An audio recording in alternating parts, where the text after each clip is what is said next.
vida íntima de nosso Senhor Jesus Cristo, das revelações feitas à irmã Maria Cecília Bege. Jesus fala da aflição da sua língua. Ele diz: oferecia-lhe depois o silêncio. Oferecia ao Pai o seu silêncio enquanto esteve no ventre de sua mãe. Durante 9 meses, nunca desatei a língua para dizer uma palavra.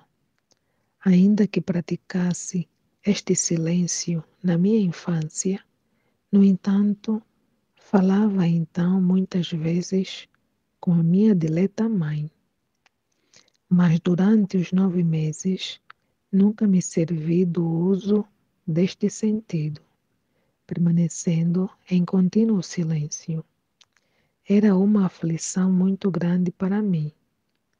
Pensa, esposa minha, que eu, sendo a sabedoria eterna, aceitava estar tão mudo que aflição não sofreria uma pessoa sábia, eloquente, por estar tantos meses sem proferir uma palavra. Certamente ser-lhe-ia insuportável. Ora, considera que sorte seria a aflição que eu experimentava, uma vez que a sabedoria, a eloquência, a erudição das criaturas, em comparação com a minha, são tolice e ignorância.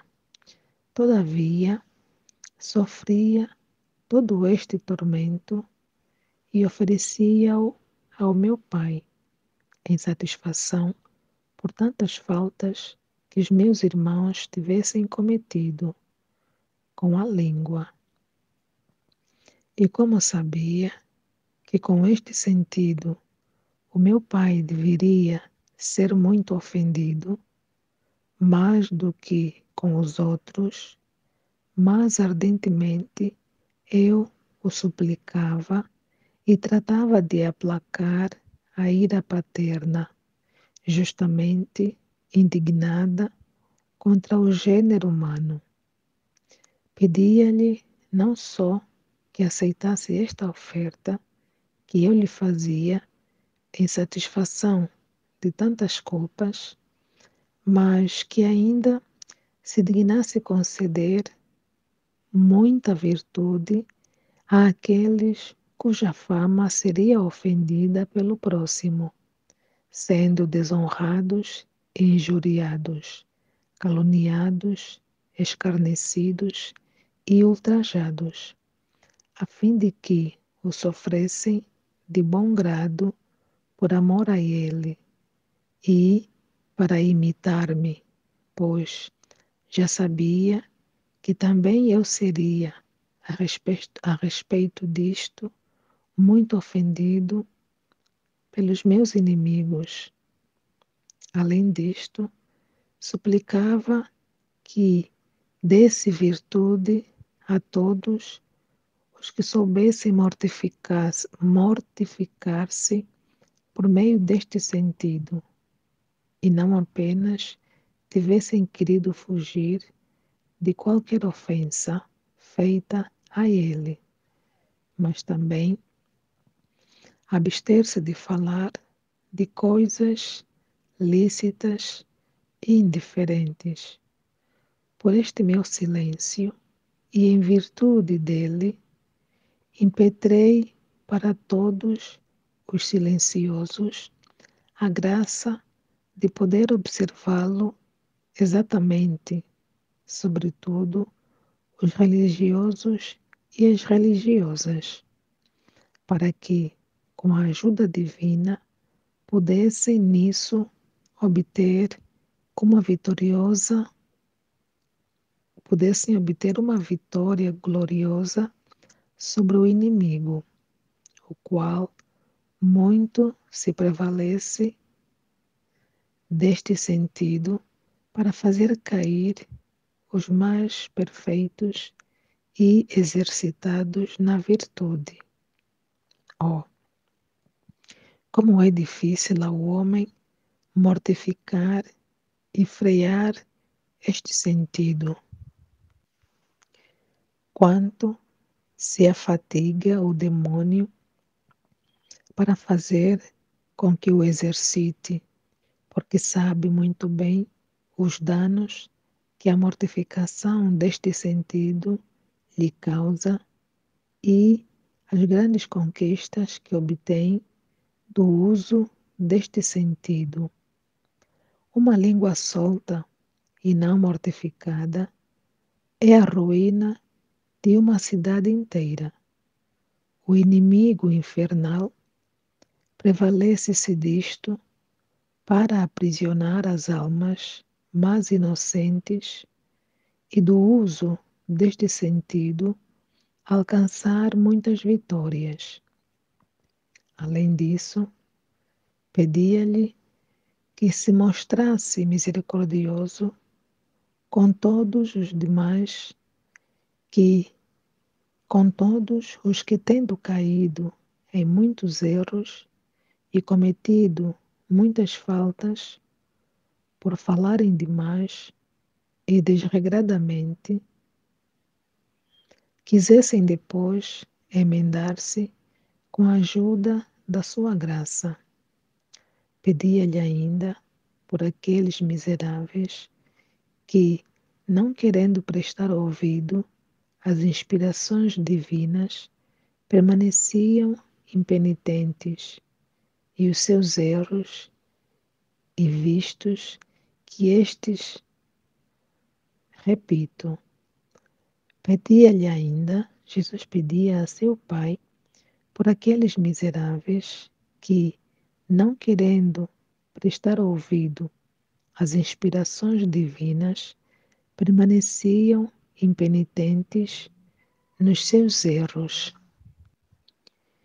e visto que estes não queriam de modo algum emendar-se, se dignasse ao menos adiar-lhe o merecido castigo, não os castigasse com rigor, conforme costumava fazer antes da minha vinda ao mundo, como de facto sucedeu aos meninos que escarneciam do profeta Eliseu, os quais foram todos devorados pelos ursos, e muitos outros castigos severos que se abatem sobre os que usam em demasia da língua no falar, contra a ordem divina. Meu pai prometia-me tudo, declarando que doravante queria ser o Deus da misericórdia e não mais o Deus da justiça, como havia sido até então.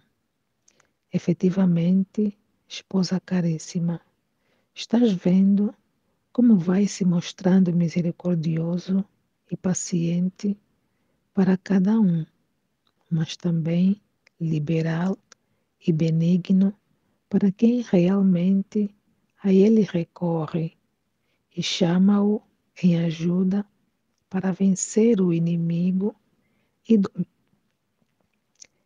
e dominar os sentidos e paixões.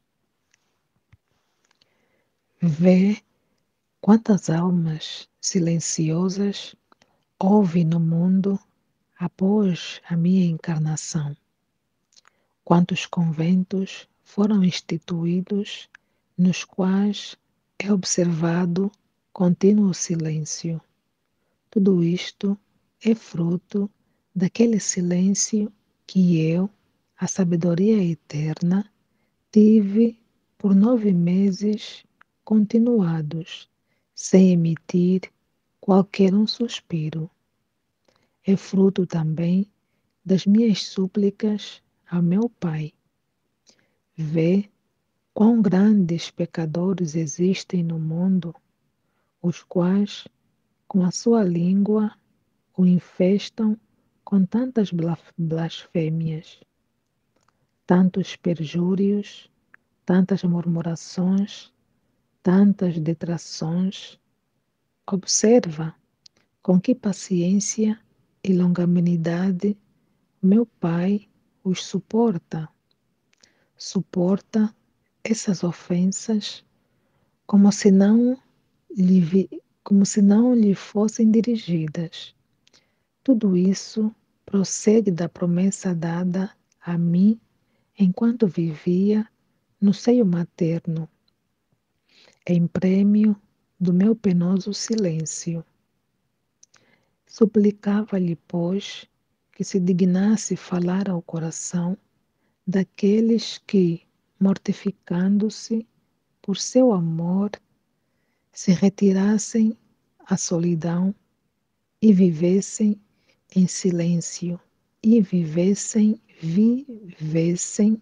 em silêncio, se dignasse cumprir a promessa feita à alma solitária pela boca do profeta Oseias. Levá-la-ei ao deserto e falar-lhe-ei ao coração. Oseias 2, 6. Que quer dizer este deserto, senão a observância de um rigoroso silêncio? Porque quem observa silêncio, embora se encontre em companhia de outros, não é impedido absolutamente de falar com Deus, como de facto o experimentaste em ti mesma, porque não é a solidão do corpo, mas a solidão do coração, isto é, calar-se diante das criaturas que te faz ouvir a voz do Criador e falar com Ele em teu coração. Olha que importante. A solidão não é a solidão do corpo. Quando queremos ficar sós, é a solidão do coração. É isto que nos permite ficar silencioso diante das criaturas, fazer silêncio no coração diante das criaturas, nos faz ouvir a voz do Criador e podemos falar com Ele de dentro do nosso coração. É isso que Jesus fala aqui, a irmã Maria Cecília Bés.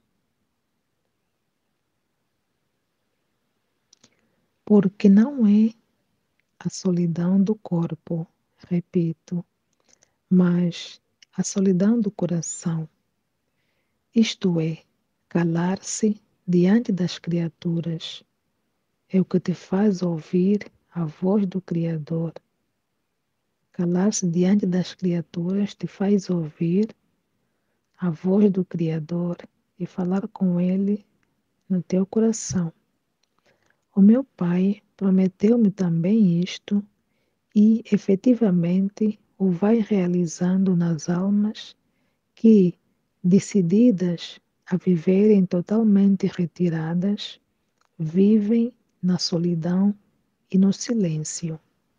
Elas ouvem a voz divina, captam melhor as inspirações divinas e se tornam participantes dos mistérios e dos segredos divinos. De facto, vê isto realizado em tantas almas, ao coração das quais o Espírito Divino se dignou falar e manifestar coisas sublimes dos mistérios divinos, enquanto até então isto não sucedera facilmente. Meu Pai quis manter-me a sua promessa em tudo e por tudo. Se o homem não realiza coisas prodigiosas, isto não provém da largueza e beneficência divinas, mas da sua indignidade e obstinação que não quer render-se as inspirações divinas, quer obedecer aos preceitos divinos. Repito, se o homem não realiza coisas prodigiosas, isto não provém da largueza e beneficência divinas, mas da sua indignidade e obstinação, que não quer render-se às inspirações divinas, nem obedecer aos preceitos divinos, mas viver ao seu bel prazer. Em coisa alguma quer mortificar as suas paixões e os seus sentidos, deixando-se escorregar desregradamente aqui e ali, aonde o amor próprio e a vontade persevera o transportam. O meu Pai está sempre pronto para conceder-lhe todas as graças e a ajuda necessárias para alcançar vitória sobre todos os sentidos, especialmente sobre a língua, que é péssima, porque uma má língua causa dano maior do que uma espada afiada.